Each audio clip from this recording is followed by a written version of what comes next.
Hey everybody, it's Tori. Welcome back to RV Life for Us. Today I just wanted to pop on real quick and do just, how do we give our kids freedom at the campgrounds? How do we set those boundaries? How do we make sure that they're safe and yet give them their independence and the freedom that this lifestyle can afford us?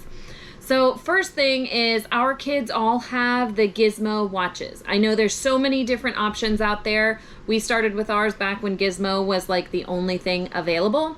And so that's just all we've known. That's what we've stuck with. And so with their watches, we can, from the app on our phones, I can track where they are. And we've tested it. It's pretty accurate and it gives me, I can also see little like lines of where they've been, and it gives me timestamps also.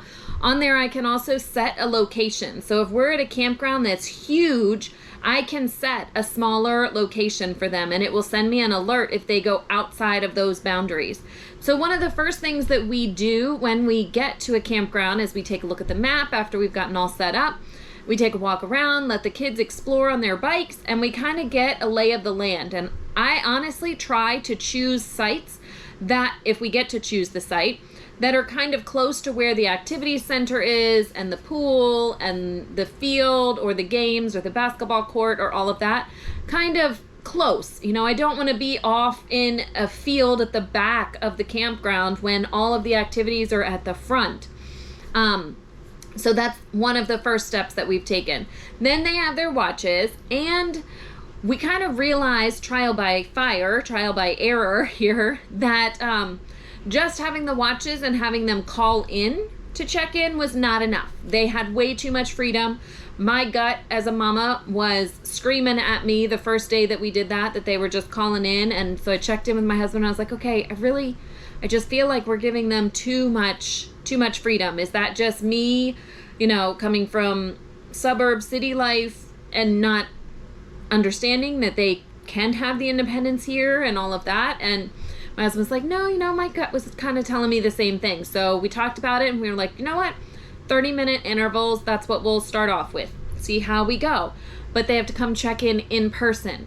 So every 30 minutes, they set their little timer on their watch and they have to come back to wherever we are. My husband works out of the camper, and so they can come check in here. Sometimes I've taken one of the kids to the pool, and so I'll let them know when I head to the pool so that they can come check in with me at the pool. But every 30 minutes they have to check in with us and tell us where they've been, who they've been with, what they've been doing. And it's quick. I mean, it's not interrogation. I'm like, okay, hey buddy, where you been? What you been doing? And who you been with? And so they'll fill us in and they say, okay, I'm off to go and do this now. And they'll tell us which area of the campground they're headed to next, or who they're with, or anything like that. So far, this has been working much better because honestly, every 30 minutes, it gives them enough time to get started with something, but not enough time to get themselves into trouble. And they know that we're checking up on them. So I also have taken to just doing random walks throughout the campground while they are out and about and playing. And so then I get to see who they're playing with.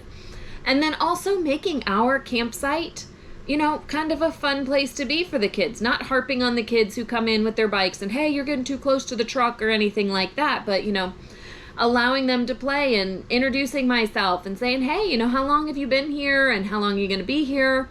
Where are you going? All of that. How many siblings do you have? Just getting to know some of the kids that my kids are playing with.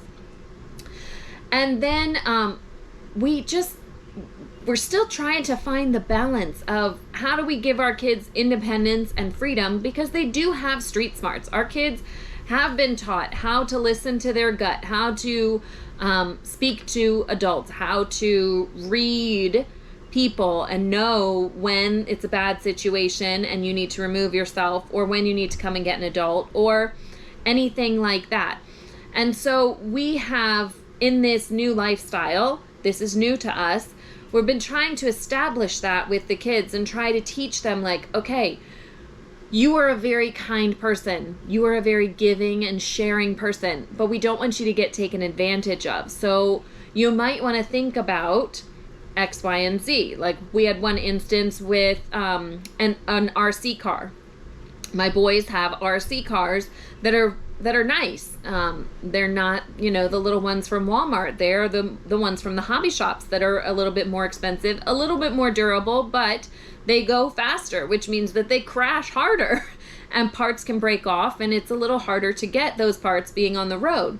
And so we had to guide our kids that, you might not want to let your new friends drive your RC car right here next to the campsite. You might want to find a field, or maybe go in the basketball court area or the tennis court area that has a gate, so that your friend doesn't accidentally, because they don't know what they're doing, not intentionally, doesn't accidentally like smash your RC car and destroy it, so then you can't play with it, or so that nobody accidentally drives it out in front of a truck that's pulling a camper in and they can't stop and it gets run over. That would be sad. Also, the rules about bikes. We don't let anybody else ride our bikes because honestly, my kids have already been hard enough on them, but it would be terrible if a friend were to accidentally break your bike, because that's what you do all day long pretty much. All afternoon is you're out biking and riding around and things like that. And so if your bike is out of commission, you would be really sad. So it's probably best not to share bikes. But our kids have done some awesome things. They have found some cool friends and they go off and play mini golf multiple times. They'll come and sit here and play card games and board games, and my daughter will bring out her craft stuff, and it has been such a blessing so far. Another major rule that we have in place, that we had in place at home, but we didn't really need it so much there because there weren't a lot of kids around where we came from. Our sticks and bricks where we came from was not a bustling neighborhood full of kids. But we don't ever go into someone's camper. Going into their camper is like going into their bedroom, is how we explained it to our kids. It's not just going into their home, it's going into where they sleep. And that's like going into their bedroom. So we don't just go into anyone's camper. We told them that they are more than welcome to sit at the picnic table at their friend's camper, and they could play games. Sometimes they come back to our camper, grab their lunch, and they're like, hey, I'm going to go eat at so-and-so's campsite. And a quick reminder, outside, right? Yep, of course, Mom. And so all of that have been some good ground rules right now starting out. Now, our kids are kind of on the younger end. We have 8, 10, and then our oldest is about to turn 13.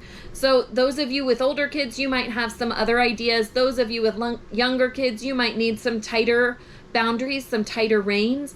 But so far, this has been working for us. So I'd love to hear, what do you do? What kind of boundaries, what kind of freedoms? How do you communicate with your kids? We have friends who have walkie-talkies while they're out and about so they can communicate with everybody. So I just make sure you click on the comments and share below, and subscribe to the channel so you don't miss a thing. We're talking about our adventures, the things that are good, the things that are bad, things with the camper, things with changing lifestyle, all about that.